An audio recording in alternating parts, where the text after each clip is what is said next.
Boas-vindas a mais uma de nossas análises visuais.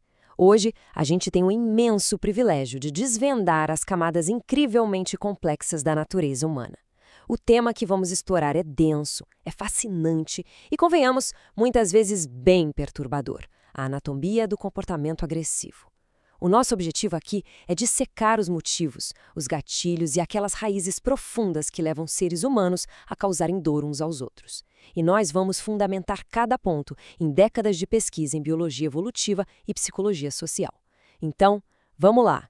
Certo, vamos mergulhar nisso. A realidade estilhaçada que a gente vê agora nos leva de volta a um momento que literalmente destruiu a sensação de segurança de uma nação inteira. O massacre na escola de Columbine, no Colorado. Sabe, sempre que eventos devastadores como esse acontecem, a sociedade entra numa busca desesperada por respostas. Imediatamente surgem debates tentando colocar a culpa na facilidade de acesso a armas de fogo, no consumo de videogames violentos ou até na própria cultura adolescente.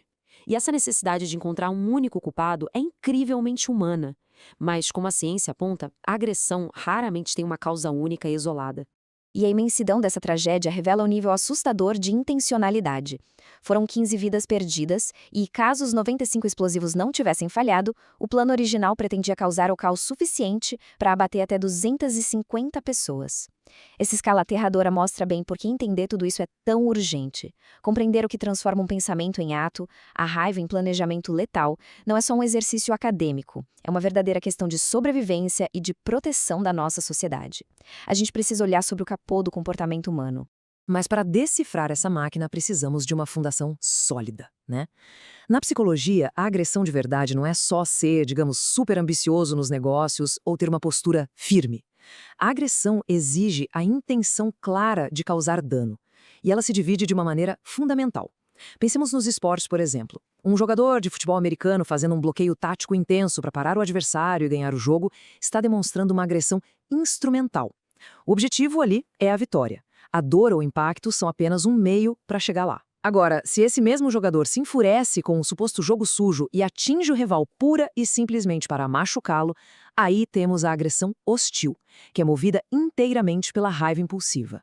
E isso ilustra de forma brilhante o nosso passado biológico. Quando a gente busca as raízes inatas da agressão, acabamos olhando para os nossos parentes genéticos mais próximos no reino animal, já que compartilhamos cerca de 98% do nosso DNA com as duas espécies retratadas aqui. De um lado, temos os chimpanzés, que formam grupos para caçar e matar membros da própria espécie de forma super belicosa.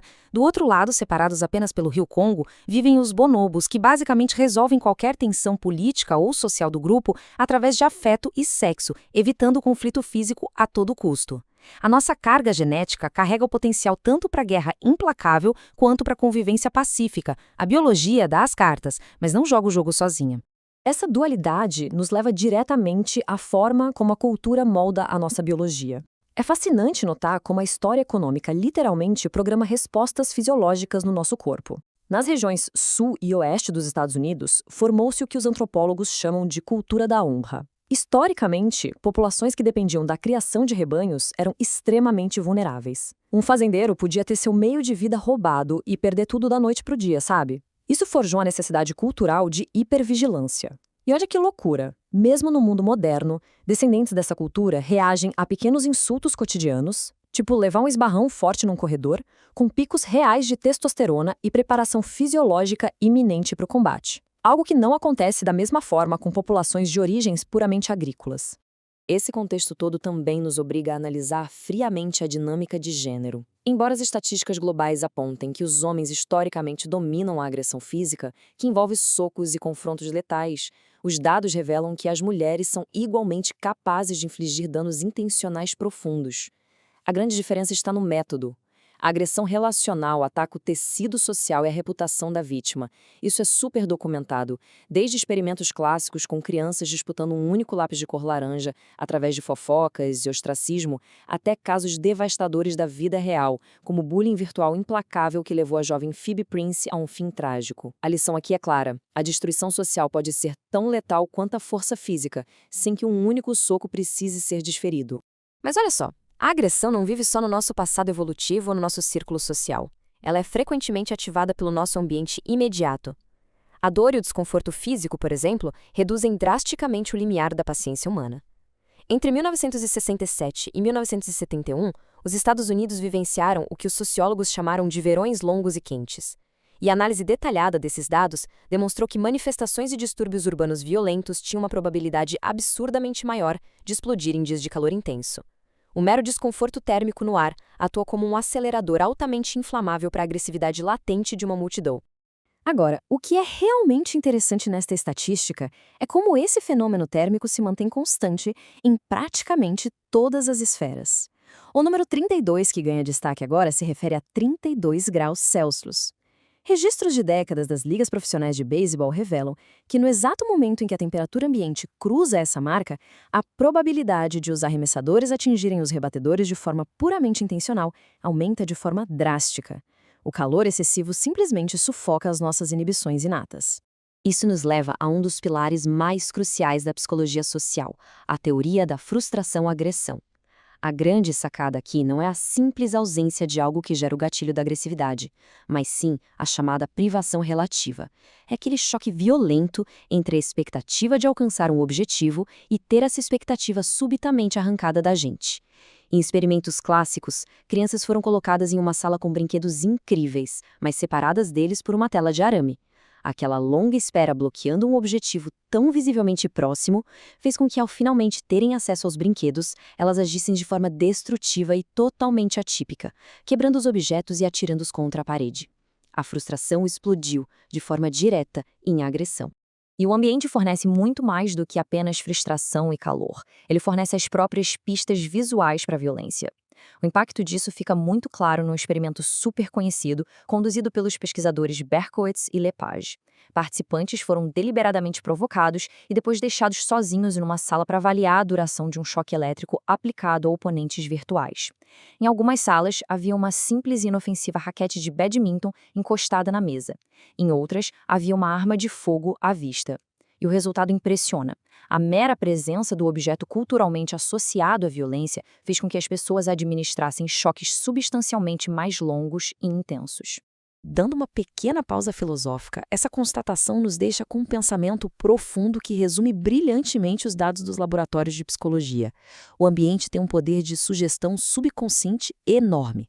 Os objetos ao redor não são apenas um cenário neutro e inerte, eles têm a capacidade de preparar psicologicamente a nossa mente para a hostilidade, facilitando respostas violentas a provocações que, em outra situação, seriam totalmente ignoradas. Expandindo essa premissa sobre o imenso poder do ambiente, a gente chega no colossal papel que a mídia e a sociedade exercem nas nossas vidas. A teoria da aprendizagem social argumenta que o cérebro humano é, na sua essência, uma verdadeira máquina de imitação constante.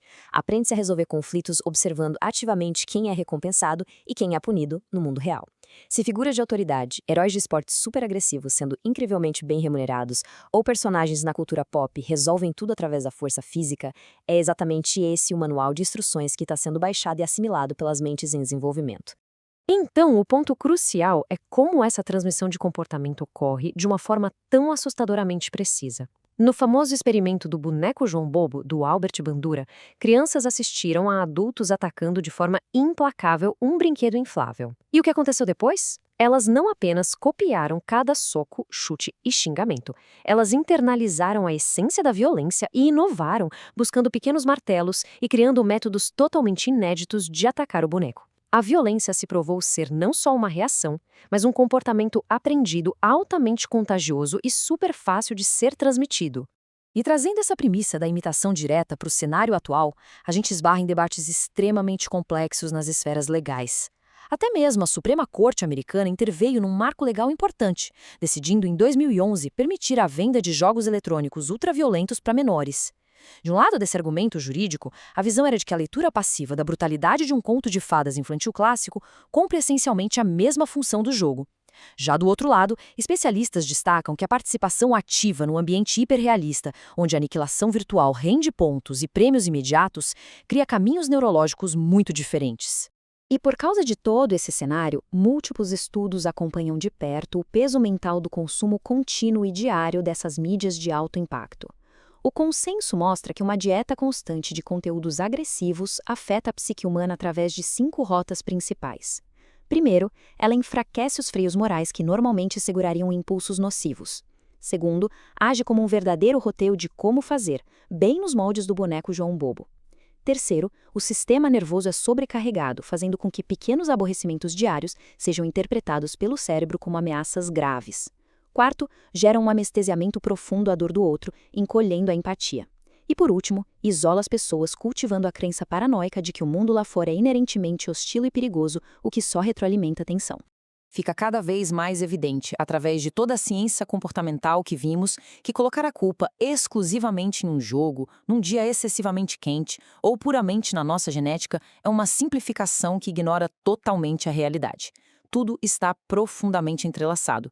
Com isso diante de nós, a gente precisa confrontar a pergunta mais urgente de todas, sabendo que cada ato brutal é forjado numa imensa teia de biologia latente, privação de metas, termômetros urbanos e espelhos comportamentais midiáticos, onde exatamente a gente deve agir para desativar essa máquina antes que a próxima tragédia ocorra.